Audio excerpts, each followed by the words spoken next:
Assalamualaikum warahmatullahi wabarakatuh. Dalam kesempatan kali ini kita akan mempelajari Akidah Akhlak kelas 11 dengan judul Menghindari Dosa Besar. Dosa besar yang akan kita bahas ada 10. Yang pertama membunuh, yang kedua liwat, yang ketiga LGBT, yang keempat minum khamar, yang kelima judi, yang keenam mencuri, yang ketujuh durhaka kepada orang tua, yang kedelapan meninggalkan sholat, yang kesembilan memakan harta anak yatim, dan yang terakhir korupsi. Dosa besar yang pertama yaitu membunuh. Larangan membunuh. Pembunuhan atau perilaku membunuh sangat dilarang dalam Islam dan merupakan kejahatan tingkat tinggi. Efek pembunuhan itu berkepanjangan hingga menimbulkan dendam kusumat antara keluarga terbunuh dengan keluarga atau pembunuh itu sendiri. Salah satu firman Allah yang melarang dalam Al-Quran yaitu terdapat pada Quran surah An-Nisa ayat 93 yang artinya, barang siapa yang membunuh seorang muslim dengan sengaja maka balasannya ialah jahanam, kekal ia di dalamnya dan Allah murka kepadanya dan mengutukinya serta menyediakan azab yang besar baginya. Dampak negatif membunuh. Yang pertama bagi pelaku pembunuhan. Dari aspek psikologis, orang yang melakukan pembunuhan akan merasakan ketidaktenangan jiwa. Dalam seumur hidupnya akan dihantui perasaan bersalah sehingga jiwanya akan mengalami ketidakstabilan. Adapun dalam konteks agama, maka pelaku pembunuhan diancam akan dimasukkan ke neraka jahanam. Dampak negatif yang kedua yaitu bagi keluarga korban dan masyarakat. Bagi keluarga korban dapat menimbulkan rasa dendam yang berkepanjangan dan sulit terlupakan. Begitu juga masyarakat akan merasa tidak nyaman atas pembunuhan yang terjadi di sekelilingnya. Dalam kasus-kasus tertentu, pembunuhan yang disaksikan oleh anak kecil, maka itu akan menyebabkan trauma yang mendalam bagi anak tersebut. Dosa besar yang kedua yaitu liwat. Pengertian liwat. Kata liwat berasal dari kata lut yang dipecah menjadi kata lain seperti liwat, liwatah, talawut, dan lutiyah, yang kesemuanya itu bermakna melakukan sesuatu seperti perbuatan kaum Nabi Lut. Al-Mawardi mengatakan bahwa liwat adalah persetubuhan antara laki-laki dengan laki-laki. Istilah yang paling mendekati dengan pengertian liwat dalam bahasa Inggris adalah homosexuality atau sodomi. Dalam bahasa Indonesia, liwat bisa diterjemahkan homoseksual. Dasar keharaman liwat. Allah menyebut perilaku liwat sebagaimana dijelaskan surah Al-A'raf ayat 80 dengan sebutan fahishi atau kejijikan, sebagaimana firman-Nya yang artinya, dan kami telah mengutus Nabi Lut kepada kaumnya. Ingatlah tatkala dia berkata kepada mereka, mengapa mereka mengerjakan perbuatan fahisyah yang belum pernah dikerjakan oleh seseorang pun di dunia ini sebelummu. Adapun tentang keharaman perbuatan yang termasuk dalam kategori fahishi atau kejijikan dijelaskan oleh Quran surah Al-A'raf ayat 33 yang artinya, katakanlah, Tuhanku hanya mengharamkan perbuatan yang keji, baik yang nampak ataupun yang tersembunyi. Dampak negatif liwat. Yang pertama dikategorikan sebagai orang yang melampaui batas. Yang kedua dilaknat oleh Allah Subhanahu wa taala sebagaimana sabda Nabi Muhammad SAW yang artinya Allah melaknat orang yang melakukan perbuatan seperti kaum Lut. Allah melaknat orang yang melakukan perbuatan kaum Lut sebanyak 3 kali. Hadis riwayat Ahmad. Yang ketiga, daya rusak liwat lebih besar daripada zina. Yang terakhir, Allah menamakan orang yang melakukan liwat sebagai kaum perusak dan orang yang zalim, sebagaimana yang tersebut dalam surah Al-Ankabut ayat 30 sampai 31.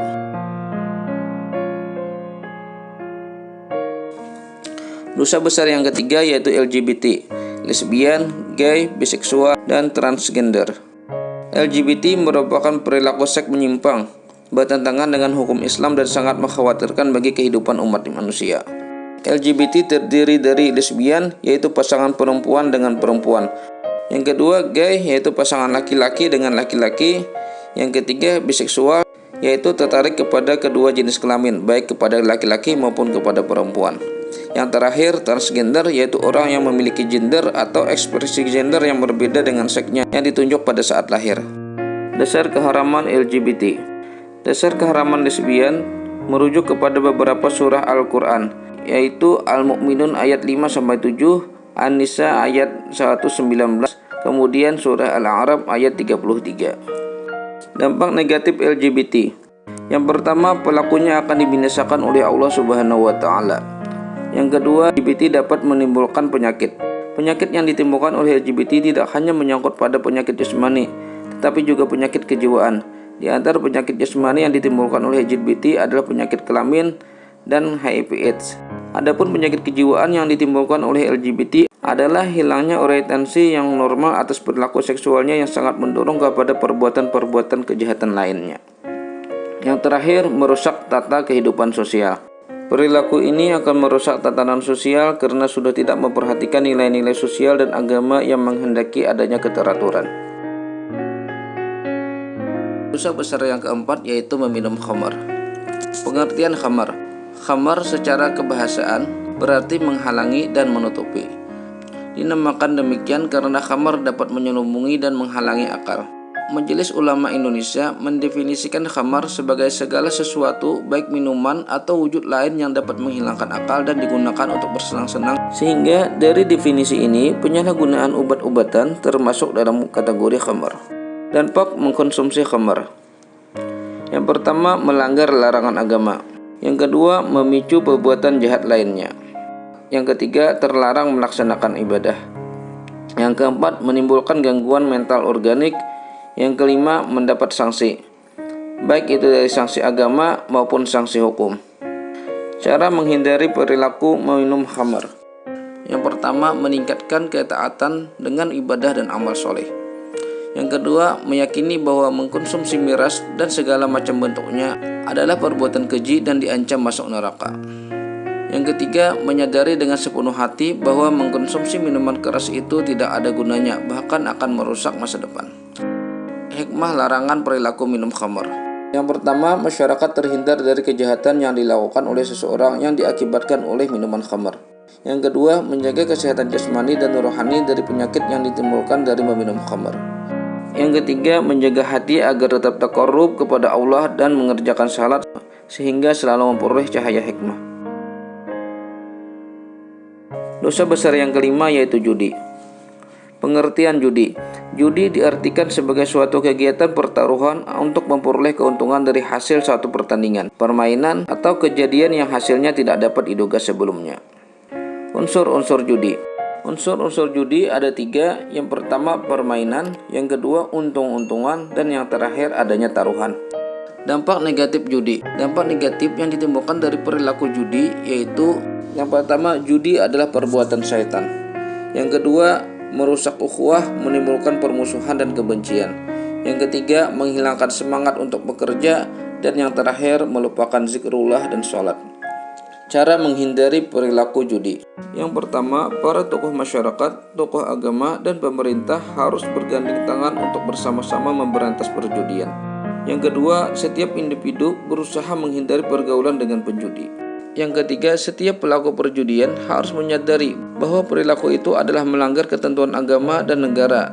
Yang keempat, berusaha mencari rezeki yang halal dan qanaah. Dan yang terakhir, senantiasa berjuang untuk menunaikan kewajiban secara istiqomah baik terhadap keluarga, lingkungan, dan kepada Allah Subhanahu wa Ta'ala. Hikmah larangan perilaku judi. Yang pertama, melindungi kehidupan sosial dari akibat buruk yang ditimbulkan dari perjudian. Yang kedua, etos kerja akan meningkat. Yang ketiga, rezeki yang diperoleh dari jalan yang halal akan mendatangkan keberkahan. Yang terakhir, terciptanya kedamaian, kebahagiaan, dan kehormatan individu. Dosa besar yang keenam yaitu mencuri. Mencuri adalah perbuatan orang mukallaf yang mengambil harta orang lain secara sembunyi-sembunyi. Jika harta tersebut mencapai satu nisab, terambil dari tempat simpanannya, dan orang yang mengambil tidak mempunyai andil kepemilikan terhadap harta tersebut. Dampak negatif mencuri. Pertama, bagi pelakunya yaitu mengalami kegelisihan batin, mendapatkan hukuman, mencemarkan nama baik, dan merusak keimanan. Dan bagi korban masyarakat, menimbulkan kerugian dan kekecewaan, menimbulkan ketakutan, dan munculnya hukum rimba. Perbuatan pencurian merupakan perbuatan mengabaikan nilai-nilai hukum. Menghindari perilaku mencuri. Cara untuk menghindari perilaku mencuri yaitu dengan cara mensyukuri nikmat yang telah diberikan Allah kepadanya. Yang kedua, dengan menghormati harta milik orang lain. Dan yang ketiga, meningkatkan etos kerja. Hikmah larangan mencuri. Hikmah larangan mencuri yaitu terjaminnya hak milik seseorang. Yang kedua, setiap orang akan termotivasi untuk bekerja lebih keras. Yang ketiga, terjaminnya tata kehidupan sosial yang damai dan harmonis. Yang terakhir, dengan adanya ancaman hukum bagi pelaku pencurian, maka orang akan hati-hati dan tidak melakukan pencurian. Dosa besar yang ketujuh yaitu durhaka kepada orang tua. Larangan durhaka kepada orang tua. Durhaka kepada orang tua adalah termasuk dosa besar yang tingkatannya mengiringi dosa syirik, sebagaimana sabda Nabi Muhammad SAW yang artinya dari Abdullah bin Amr, ia berkata, seseorang Arab Badui datang kepada Nabi Muhammad SAW lalu berkata, "Wahai Rasulullah, apakah dosa-dosa besar itu?" Beliau menjawab, "Isyrak dengan Allah." Ia bertanya lagi, "Kemudian apa?" Beliau menjawab, "Kemudian durhaka kepada kedua orang tua." Ia bertanya lagi, "Kemudian apa?" Beliau SAW menjawab, "Sumpah yang menjerumuskan."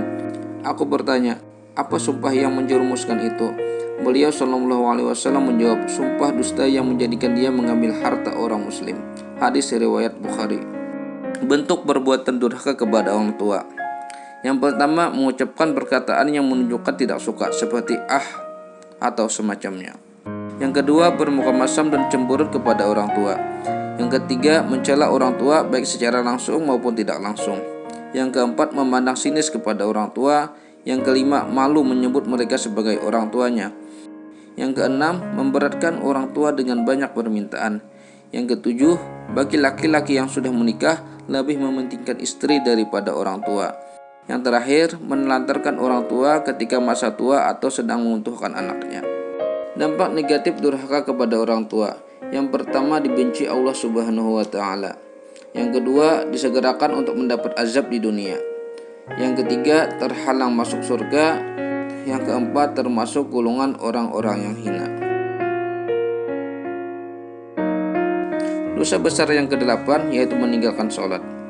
Kedudukan salat. Salat merupakan salah satu rukun Islam dan merupakan kewajiban terbesar setelah dua syahadat. Rasulullah SAW bersabda yang artinya Islam dibangun atas 5 tiang: syahadat la ilaha illallah dan Muhammad Rasulullah, mengerjakan salat, membayar zakat, haji, dan puasa Ramadan. Hadis riwayat Bukhari. Dampak meninggalkan salat. Yang pertama, menyebabkan kesesatan. Yang kedua, dihukumi sebagai orang yang mendapat kecelakaan. Yang ketiga, diancam masuk neraka. Dosa besar yang ke-9 yaitu memakan harta anak yatim. Larangan memakan harta anak yatim dengan batil. Memakan harta anak yatim dengan batil sangat dikecam dalam Islam dan digolongkan ke dalam dosa besar, sebagaimana yang disebutkan dalam surah Al-Isra ayat 34, yang artinya, "Dan janganlah kamu mendekati harta anak yatim kecuali dengan cara yang lebih baik atau bermanfaat sampai ia dewasa, dan penuhilah janji, sesungguhnya janji itu pasti dimintai pertanggungjawabannya." Dampak memakan harta anak yatim dengan batil. Yang pertama, diancam masuk neraka. Yang kedua, tergolong orang-orang yang melakukan dosa besar. Dosa besar yang terakhir yaitu korupsi. Pengertian korupsi. Korupsi berarti menyelewengkan atau menggelapkan uang negara atau perusahaan untuk kepentingan pribadi dan orang lain. Bahaya korupsi. Yang pertama, korupsi menyebabkan kehinaan dan siksa api neraka. Yang kedua, perbuatan korupsi dapat menyengsarakan rakyat. Yang ketiga, terhalang masuk surga. Yang terakhir, doanya tidak dikabulkan. Upaya pemberantasan tindak pidana korupsi. Yang pertama, secara preventif, yaitu dengan cara meningkatkan kesadaran terhadap bahaya korupsi melalui penyuluhan-penyuluhan hukum baik di lingkungan masyarakat maupun di lingkungan pendidikan. Yang kedua, strategi edukatif. Strategi ini dimaksudkan untuk membuat sistem deteksi dini atas tindakan korupsi sehingga apabila ada indikasi perbuatan korupsi akan dengan cepat terdeteksi sehingga tidak sampai kepada tindakan korupsi yang lebih besar. Yang terakhir, strategi represif. Strategi ini harus dibuat dan dilaksanakan dengan tujuan untuk memberikan sanksi hukum yang maksimal kepada pelaku tindakan korupsi sehingga menimbulkan efek jera. Sudah kita pelajari 10 macam dosa besar yang sangat berbahaya baik untuk pribadi maupun bagi masyarakat sekitar. Semoga kita terhindar dari perilaku-perilaku dosa besar tersebut. Amin ya rabbal alamin. Demikian pembelajaran pada hari ini, semoga bermanfaat. Terima kasih. Assalamualaikum warahmatullahi wabarakatuh.